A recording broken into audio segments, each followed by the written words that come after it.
I'm wearing a mock turtleneck. What do you want from me?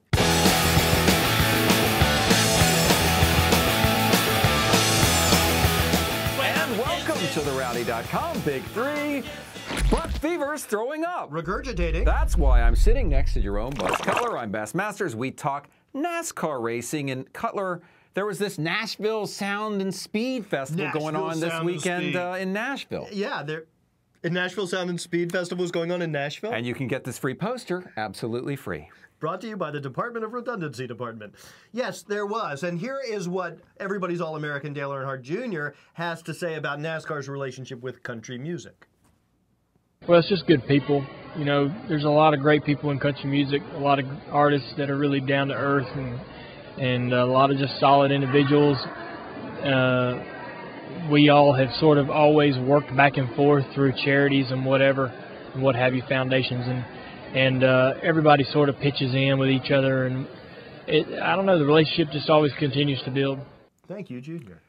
Well, that's very interesting. So here's the deal. A couple of years ago, it seemed like NASCAR was purposefully moving away from aligning themselves with country music. Now, with this festival, they seem to be fully embracing that tradition, that relationship. You know, it's like they were Marie, then they were Donnie, and now they want to be Marie again, right? Well, who doesn't?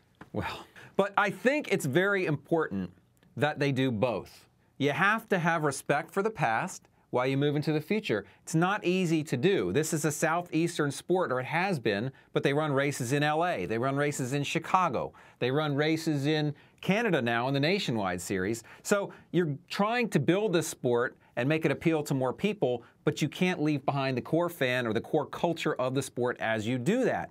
It's a fine line to walk. You can't please everybody, but NASCAR's trying to handle both sides of that. You know what's an interesting question you just made me think of? They're trying to break into new geographic markets, yet does that mean that they're not appealing to the same type of fan, right? Are there similar types of fans in Darlington, South Carolina, as there are in Chicago who love country music, perhaps? I'm sure there are. There probably are, but this is the key to any business. When I used to work in special events, we talked about this every year. How do you continue to embrace your current core demographic while reaching out to other demographics, other types of fans that may not be loyalists? And that really, isn't that what you're trying to do with every business, regardless of whether it's NASCAR or not? I think it is, and a lot of times people forget about the old because they're too busy rushing to get the new customer. And perhaps NASCAR did that for a while. Now with the Sound and Speed thing, it seems like they're maybe rectifying that. I see no reason why they can't continue to align themselves with country music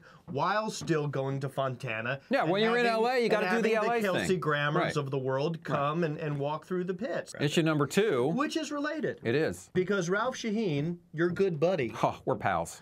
Wrote a blog over on SpeedTV.com where he says, you know, football's got their throwback jerseys. The NHL has the Winter Classic where they play an outdoor game. Does that count towards the regular season, or is that just exhibition? No, it's a real game. And NASCAR should do the same. He said, why don't we take the Car of Tomorrow chassis and weld a 70s Superbird body on it, or an 80s Monte Carlo, or a Hudson Hornet body on it, and have an exhibition race featuring these sort of classic bodies of the past. What the hell you need the Car of Tomorrow chassis for, man? Get these old cars out there. Get some Hudson Hornets out there. They could do this in an interesting way. And logistically, I can't speak to how hard it would be to do this, to get the right cars. But what if you just recreated a year in NASCAR, right? So you went and you said, okay, this year's Summer Classic race is going to be the 1972 vintage car, and this year is going to be the 1988 vintage car, and this one's going to be the 1956 vintage car, and you just did that every single year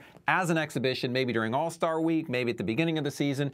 It would be great fun. And Cutler, I got to tell you, the retro thing, you got your old school shoes on? Look, people, I mean, this is the retro thing, right? This is the 1970s desert boot, right? And people wear retro stuff all the time. Yeah, but you've been wearing the same reason we were talking about since the 70s, though, is the problem. Woo! For the same reason that we were talking about in the first issue, you need to feel a connection with the past. It's important to humans to feel that. Obviously, the issue is one of money, right? The NHL pays for the Winter Classic, and so you would think it would have to be an IROC-style event that NASCAR would have to foot the bill for, or at least provide the bodies for. But I think it's only half of the answer. To me, what would be more interesting is having old school drivers do an exhibition race. Remember last season or the season before, They tried to get that circuit going with the old school drivers, the veterans, getting out there behind the wheel, and I don't remember exactly why it didn't take. But when we did a series of old school driver interviews on our podcast over the holidays, people went wild for it. Not being a gearhead, you're more of a gearhead than I am, or at least you enjoy the technical aspects of the sport more than I do. I'm more interested in seeing the guys.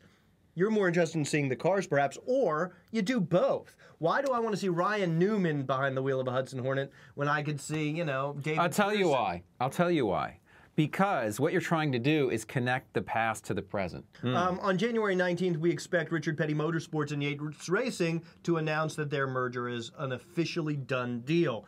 That will leave Penske Racing as the only Dodge team left in the garage. Now, you can look at it both ways. You can look at it as an advantage because Dodge's resources will be centralized and concentrated, or you can look at it as a disadvantage because they have nobody to share information with. Which do you see? I'm going to say disadvantage. I mean, certainly when teams started running more than one car, there was a school of thought that, oh, gee, that's going to divide their attentions between two cars and make each one weaker. Well, as it turns out, in the long run, if you know how to manage a 2, 3, and even 4 or 5 car team, you're going to get more information working together, and you're going to be faster. So I think in this case, if Dodge had more race cars, they would have more potential for more information, a different perspective, okay? So Penske has one perspective, one way of doing things.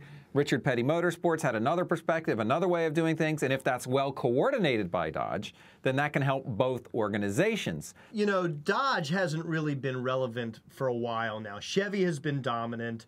Toyota has been up and coming. Ford was strong with Roush Fenway until this last year. So Dodge really hasn't been that strong for years. And I'm not sure how much information Penske got from Richard Petty Motorsports last year anyway, and Kurt Busch still managed to make the chase. I think the key really is, what is Dodge going to do? Are they going to try to rebuild their relationship with NASCAR? Are they going to try to reseed some teams? Are they going to put some R&D money into Penske Racing and into their NASCAR program? Or are they going to let it wither on the vine and die the slow death that it has been dying for the past few years?